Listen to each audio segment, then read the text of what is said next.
Hello, welcome to the Love of the Dark Fiber Arts Podcast. I am your host, Zira, and I'm coming to you from the west coast of the United States, specifically in Salem, Oregon. And this channel is about fiber art and other arts as they pop up. You can find me as Love of the Dark, it's all one word, on Ravelry and DeviantArt. And you can find me on Instagram as ZZZIRAAA. Thanks for joining me. If you're a returning viewer, thanks so much for coming back. And if you're a brand new viewer, welcome. I hope you enjoy it. I really like getting comments, so if you guys have anything to say or any questions or comments at the end, feel free to leave them down below and I'll get right back to you. That would be awesome. I don't have a whole lot of finished objects today. It's been kind of a busy week, this last week. But I have a few works in progress. Actually, I have one finished object. We'll start with that. So we'll start with my bunny rabbit. Little Miss Bunny Rabbit is a marigold bunny rabbit. And she's all finished. I tried to call her a he last week and it was not sticking on my tongue very well. She's a she. Oh, she's so cute. Okay, she's an inanimate object. She's really neither female nor male, right? But I don't care. She's a she. Yeah, she's finished. She has a sister, and her sister is almost finished. Just a few more little decorations on her face, and she'll be done. And then I found, somebody sent me, I think it was my friend Karen, who sent me a picture of this black painted human skull that had these little dots all over it. And it was really beautiful and super artistic. And I happened to have a black painted bovine skull, and I thought, I can do that. So I did that. So that is my little bovine skull. Here, let's see if it'll focus. Come on now, focus. There we go. And I may or may not add some more dots to it. I think it's finished. I think it looks pretty rad like that. Kind of blank in the back, but then with the top and the face all decorated. I thought that was really fun.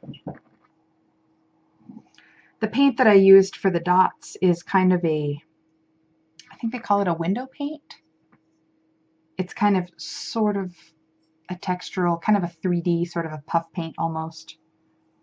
But it does level out, you know, if you sort of mess with it a little bit. So the dots on there aren't super raised. You can kind of see the texture a little bit. They're a little bit raised. Anyway, that was really fun. It was really kind of meditative and fun to do that, so I'll probably do that again. And yeah, so that was awesome. Bunny rabbit, cow skull. My next sort of, close to being finished is Bruja. Ooh. Oh my gosh, you guys, this thing, look at this. Remember last week? It was last week when I saw you guys, it was like right about here. So I've got all this extra. I've had to add an additional 30-inch cord because it got so tight that I couldn't work with it without having needles or without having stitches slip off. So that was cool. So yeah, it's just about done. I'm on the very last section before the very outer row, and it's not knit in the round. It's going to end up, so once this is finished, it'll end up knitting back and forth like this. And I don't know what they call that. It's like a knit on edge, I guess is what they call that. I'm so excited. This thing has flown off my needles so quickly, and it hasn't used nearly as much yarn as I thought it would. This is the second half of the first skein, and I bought 3 skeins because that's what it said that it required. I really don't see it using all 3. Possibly I might get into the second skein, but we'll see. We'll see. I could be wrong. It might surprise me. I don't know exactly how much yarn that's going to take up, but I'm super excited to get this thing done. It's nice. It's not super, super soft. It's not one of those soft wools, but it's a sturdy wool, and it's cozy. Like it's nice and it's squishy without being super, super soft. It's a little bit scratchy. I don't know that I'd want to wear it on my face, all the time, but it's an outerwear sort of a thing. It's a pie shawl, which is a big circle that you sort of fold a little bit and wrap around your shoulders. And it's beautiful. It's absolutely gorgeous. And I cannot wait to go out and have some pictures taken with it once it's all finished. I have a friend, Brianna. I don't know if you watch this, Brianna, but if you do, hi. She's super adorable and super fun, and she takes the most beautiful photography ever. She can be found at I don't know if she has a website, but I know that her photography is Brianna C. Smith Photography, and it's mind-blowing, you guys. She's got some serious muses out there. She does some really beautiful work. So there's that and that. And then, of course, the goldfish memory shawl I'm still plugging along on. I've actually gotten quite a bit of work done on it. Ooh, what's that? As you can see, maybe you can see it. Let's see here. Right there is my little progress keeper. So I've gotten probably about 10 inches or so, I guess that is, done on maybe 8 inches. Maybe I'm exaggerating a smidge. I'm almost done with this section. I have, let's see, there's 1, 2, 3, 4, 5, 6, 7, 8, 9. I think I have 5 more repeats of this pink, green, pink, green. So that'll be fun. And then we move on to the next one. The best thing about this shawl that I'm finding so far is that you don't know what the next section is going to look like if you're not looking at people's pictures on Ravelry. And they're different. Every section is so different, and it's just a fabulous surprise to figure out, oh, what's going to come next. It really keeps me sort of plugging away on it. Pardon me, I got hair in my face. Keeps me plugging away on it, and keeps me excited to come back to it and work on it some more. So that's pretty awesome. Let's see, the next thing I have for you guys. I should have thought about this a little bit. I think I'll show you this. So this is my very, very first weaving project. And it's clearly not finished yet. But oh my god, you guys, I'm having so much fun. I'm going to see if I can, yeah, I can see you through this. Woo, you can't see me though. Ha ha ha. So, this is all my own hand spun yarn. And it's on a really cheap little frame loom. I probably could have built this loom for myself for half the price that I paid for it. I only paid 20 bucks for it, so I don't feel like too ripped off. But I'm using a cotton warping thread. It's just plain cotton because I really didn't want it to show a whole lot. And then I'm using, I've got 3 different hand spuns. And this, the dark one, the dark purple and black is one. And this next little section is one. And then this section up here is another one. And I'll probably add in a few more as I'm going. I don't know exactly how that's going to finish. I did some little loopy things. Here's the thing. I haven't watched any weaving videos yet. That's not a thing that I've sat down to do. I watch spinning videos a lot so that I feel like I'm a little more knowledgeable about how spinning works. Weaving, I don't really know what I'm doing. I know that there's a warp and a weft, and that's about the extent of my knowledge. I kind of know what those things are. One goes this way, one goes this way, right? But I've seen it where people have like loops of their yarn coming through, and I figured out as I was going along, if I just pulled a little section out before sort of tamping it down, I would have a little loop there. So I did that for that little section, and that's kind of fun. Some of those, yay! Anyway, so yeah, I totally don't know what I'm doing, but I'm having a lot of fun doing whatever it is that I'm doing. So yeah, if you look at that and say, oh my god, I can't believe you did that because blah, you're supposed to do this, da da da, just let me know. Because like I said, I'm not a professional weaver. This is my very first weaving. I have not watched any tutorials yet. I do not know what I'm doing. I'm just having fun. I'm sure that at some point I will sit down and watch some videos and probably go, oh my god, I can't believe I did that. I should have done it this way. But you know what? Sometimes it's just fun to experiment and not take the class. Sometimes it's good to take the class because you need the information. Other times it's good to just figure shit out on your own. So that's kind of that's what I was feeling like yesterday. I'm like, I'm going to figure this out and I'm not going to ask anybody about it. I'm just going to do it my way. And that's what I did. I did it my way. Bruja is so close to being done. You guys, I'm looking at it and I'm like, I just want to pick it up. I want to stop what I'm doing and pick it up and just keep on knitting. We'll get through this. Anyway, All right, so we've got Bruja, we've got Goldfish Memory, we've got my weaving, lots of fun stuff. I wish I had more time during the week to devote to making stuff, but unfortunately I have to have a regular job and make money and pay bills. So that, I don't get to do as much of what I want to do as I would do if I could. I do have a little bit of stash acquisition, and I probably didn't need any stash acquisition, but I found a couple of really great deals. So first of all, I've got a colorway called Lettuce. It's Malabrigo sock, and it's in the lettuce colorway, and that's showing up pretty decently. It's a little brighter than that in person, but it's pretty close. And then this color was sitting right next to it, and they went so good together. This is Indicita. Right? They just go so beautifully well together. I don't know what I'll do with them, but one of them is like, ooh, maybe I'll do a Dreambird. Oh my God, wouldn't that be pretty? If you've never seen the Dreambird shawl on Ravelry, oh my God, go look it up right now. It's really, really beautiful. It's short row shaping, and it's kind of ends up looking like a peacock feather. It's pretty rad. Maybe that'll happen with those two. Who knows? Okay, blah, things are falling everywhere. Whoa. So on Saturday, Saturday was Worldwide Knit in Public Day. And I woke up in the morning and decided, hey, we're going to go and do this thing, and we're going to go knit in public with people.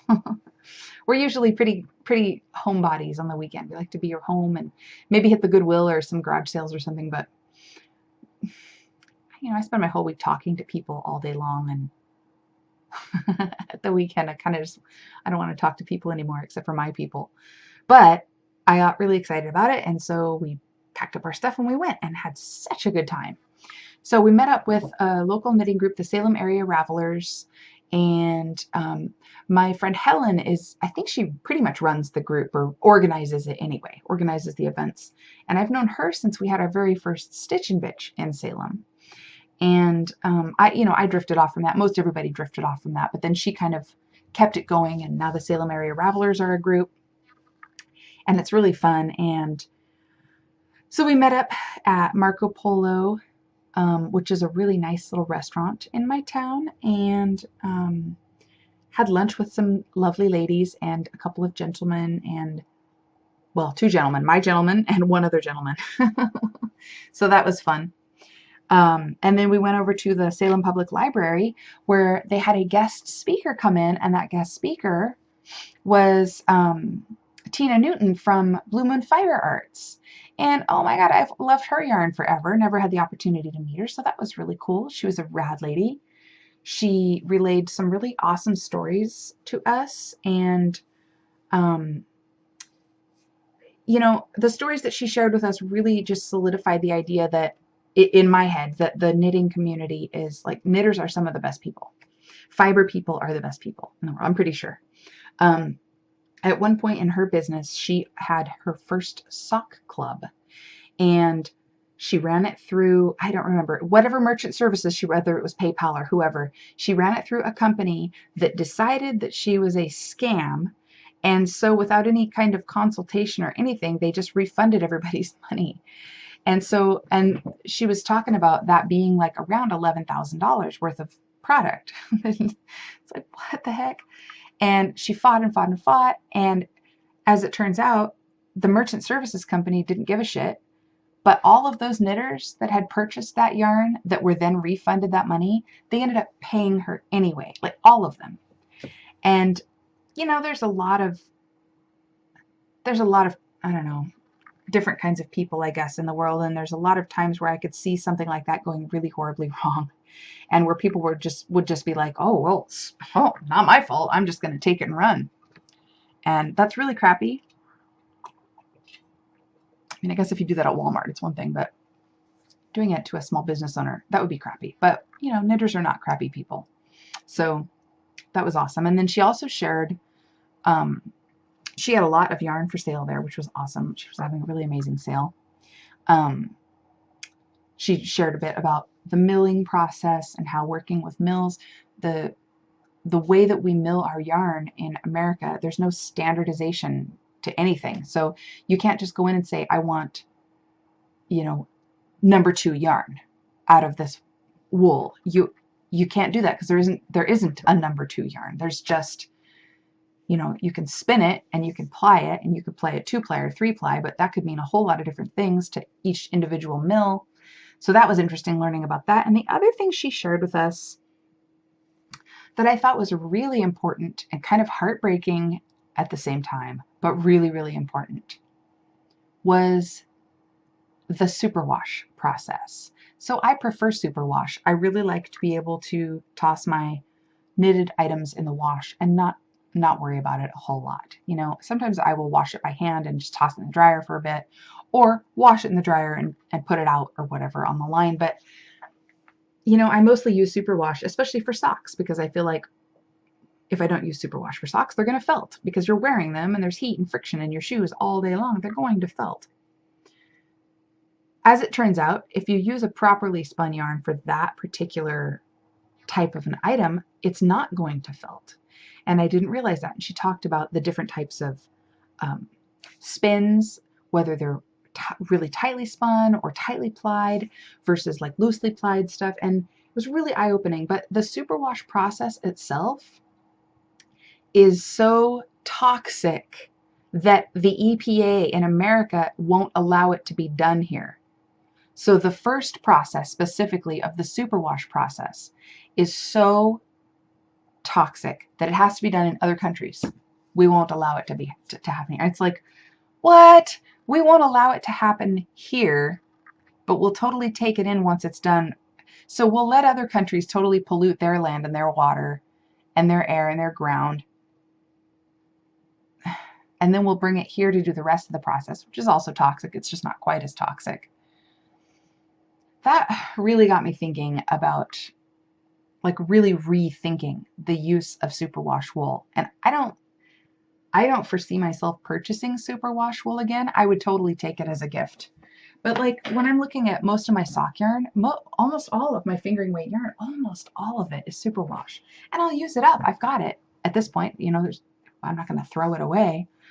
But the idea that a process in something that I'm using, if I'm using this yarn, the process that this yarn went through to get to this state where it's convenient for me to wash in a washing machine, it is so toxic of a process that it can't be done where I live. That's shitty. That's really awful. I can't. It made me sick. I can't even. That's not okay, you guys. That's really not okay, right? I can't be the only one that feels that way. I don't know. I just think it's pretty awful, and I don't think I'm going to be buying superwash wool anymore. I'll just be buying regular wool. And you know what? If you're going to spend that kind of money on wool and spend that many hours knitting up your project, you can take a little more time and be cautious with your washing, right? I think I can do that. I think I can handle that in exchange for buying wool that isn't toxic to my mother. You know what I'm saying? This is we live on our mother. We live on Mother Earth, and we're poisoning her. I feel like I've been ranting for quite a while about it, but anyway, I'm not going to buy any more superwash wool, as far as I can tell. Maybe once in a blue moon. I don't know. I don't know. I don't like it. It doesn't feel right. Anyway, aside from that, at our meeting, we met Stefania, who is the dyer behind Three Fates Yarn, and she was a kick in the pants. She was such a funny lady, and I loved hanging out and chatting with her. And then after we had our lunch and listened to our guest speaker, Stefania had an open house at her place where she was doing a sale on yarns, which was awesome. So I got a couple of little half skeins, one in kind of a charcoaly color and one in a really beautiful red that just makes my heart sing. And then I bought a couple of braids of fiber from her that were so pretty. They're a little bit fuzzy because they've been sitting around a while, but they're still really nice and squishy and soft and totally spinnable. So this one goes from kind of a really beautiful kind of taupe and tan and kind of almost a little bit peachy kind of colors, and it moves into more browns, and then it gets into pink, and then it gets into this bright purple, which looks really blue. Oh, it looks so blue. It's not blue at all, you guys. It's royal purple, like the color of a king's robe, okay? And then back into pink. It's really squishy, and these are merino and silk, and I'm super excited about that. And then this one, same kind of thing. It's a little fuzzy on the outside, but it's totally spinnable. It's really beautiful, and it's goes from kind of a blue-gray into a royal blue into, oh wow, that's hilarious. So that's a royal blue over here, and this is a turquoise, and it looks almost the same on the screen, but it's not in person. And then down into sort of like an Aztec gold, kind of a beautiful, almost rusty sort of look, kind of copper and turquoise. Oh, it's so lovely. Super excited about that. So yeah, that is what I have for today. As far as stuff, the Knit in Public Day was really fun, even though I did go home thinking pretty hard about the superwash thing. Today, I just got home a little bit ago from my friend Jim and Lisa. Jim needed a haircut, and I went over to do that because I did that for 20 years, you know. And Lisa gave me some beautiful roses, and they smell so good. Thank you, Lisa. They're super beautiful. And we also had Bloody Marys. So if I'm a little rambly, it could just be because I'm a little tipsy from Bloody Marys. They're delicious. Let's see. I think that's all I have for you guys today. Yeah, that is it. That's it. That was a quick episode, huh? So, yeah. Join my Ravelry group. I have a Ravelry group. It's the Love of the Dark Fiber Arts podcast group. Feel free to join it. I'll have a link down below where you can just click on it and come join. I would really like to get some giveaways going soon. I've got lots of stuff to give away. And if you feel like donating anything to be given away, feel free to do that as well. Just get a hold of me and we'll work something out. Yeah. Join my group. Comment below. Subscribe. Like. Say hello. Introduce yourself. And yeah, have a great week. Bye!